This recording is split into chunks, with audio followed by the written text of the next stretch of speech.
Hello सांग मैंने आज मोर पुणी नुआ गोटे ब्लॉग को स्वागत। चलतु आज तो वर्षा पाग होती कौन आज रोसई बास कर देखिया। तापर मो झील ये बस पाठ पढ़ा धर जहाँ पाठ पढ़े वर्षा पाखे तो चल देखिया कौन आज रोसई कर। वर्षा बहुत जोर से होची आज दिन सारा वर्षा हो वर्षा मटन न हम सहीटा केमती हो।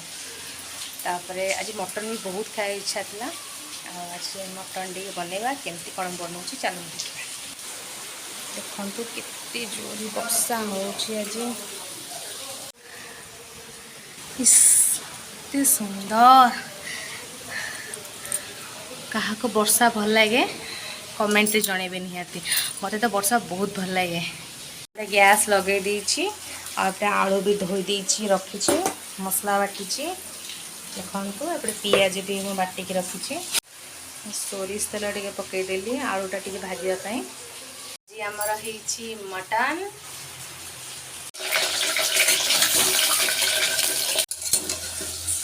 आलूटा को तेल बढ़िया की भाजीदेवी बाहर करदे। चीनी पकईदे तेजपत्र टे पकईदे गोटा गरम मसला सब पकईदे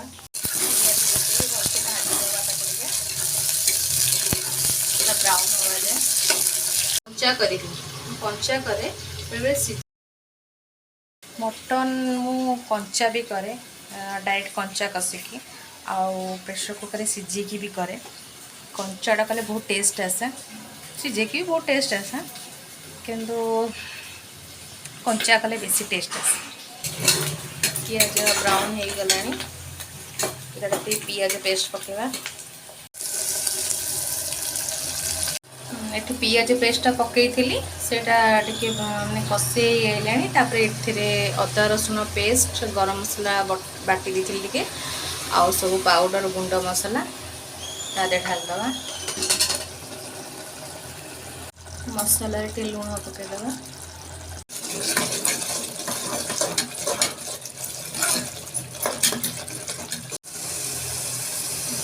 मसलाटा कषे गलानी। तापर मटनटा पकईदवा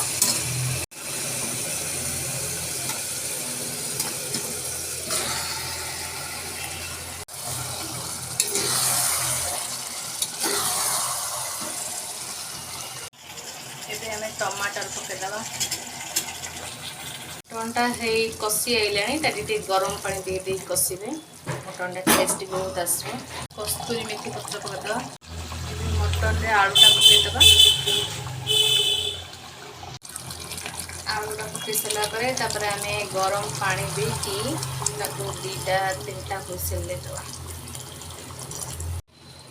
आउ टिके लुण पकईदेली कहीं पानी देली तो प्रेशर कुकर देदेली दुईटा ना तीनटा हुइसेल देदवा।